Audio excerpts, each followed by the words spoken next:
Wala pang 3 buwan bilang PNP chief, sinibak ni Pangulong Marcos si General Nicolas Torre III. Nakikitang dahilan ang gusot nila ng NAPOLCOM na binaliktad ang balasahan ni Torre sa PNP. Pero sabi ng DILG, posibleng alokin ng Pangulo si Torre ng ibang posisyon. May report si Maki Pulido. 2024 naging tensyonado sa compound ng Kingdom of Jesus Christ. Mailap sa mga dumating na pulis si Pastor Apollo Kibuloy na wanted sa mga kasong child abuse, sexual abuse at human trafficking. Matapos ang 3 buwan na pasakamay siya ng Davao Regional Police na ang hepe noon, si Regional Director Nicolas Torre III. Sa loob ng 2 linggo, na-promote si Torre bilang hepe ng Criminal Investigation and Detection Group. Bilang CIDG Chief, si Torre mismo ang nagsilbi ng arrest warrant ng International Criminal Court kay dating Pangulong Rodrigo Duterte para sa kasong Crimes Against Humanity, Marso ngayong taon. Hihilain ko yan. Hihilain ko yan. Naku, maniwala ka, hihilain ko yan.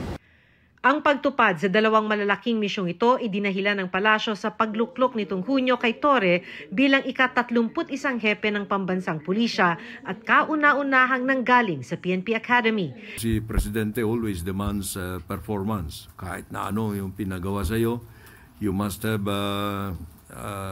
exhibit some high degree level of performance. Bilang PNP chief, inilunsad niya ang 5-minute response time ng mga pulis. Kumasa rin siya sa hamon na boxing ni Davao City Vice Mayor Baste Duterte na kahit hindi sinipot ng alkalde ay tinuloy niya at ibinigay ang proceeds ng exhibition match sa mga biktima ng kalamidad. Todo puri pa sa kanya si Pangulong Marcos sa kanyang huling State of the Nation address. Sama na rin natin yung bago nating kampiyon, si PNP Chief Nick Torre.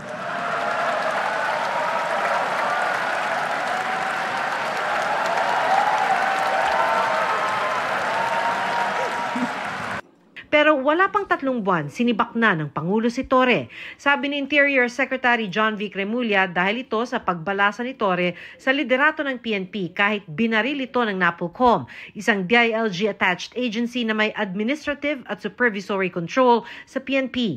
Sa pulsa Rigodon, si Police Lieutenant General Jose Nartates Jr.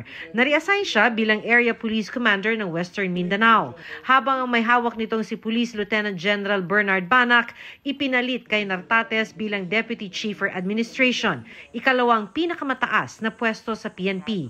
The President was presented with the facts and he determined that the best course of action is to uphold the role of NAPOLCOM. The President decided to relieve Police General Torre. This was not an easy choice. Nakasaad sa memo ng NAPOLCOM na ang mga susuway sa komisyon ay mahaharap sa administrative sanctions.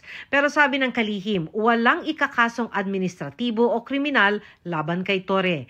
Ipinalit kay Torre si Nartates, produkto ng PMA Class of 1992, dating direktor ng Ilocos Norte Police at hepe ng NCR Police. To the outgoing and the first Lacan Chief PNP, Police General Nicolas Deloso Torre III. Thank you for steering the PNP for what it is today.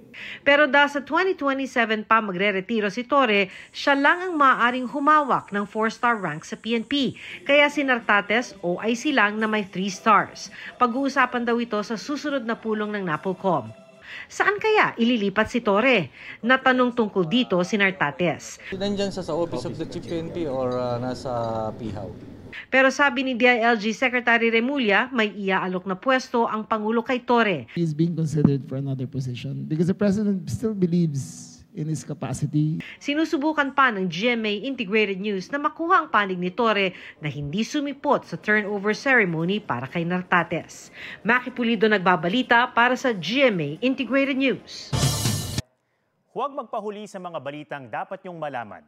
Mag-subscribe na sa GMA Integrated News sa YouTube.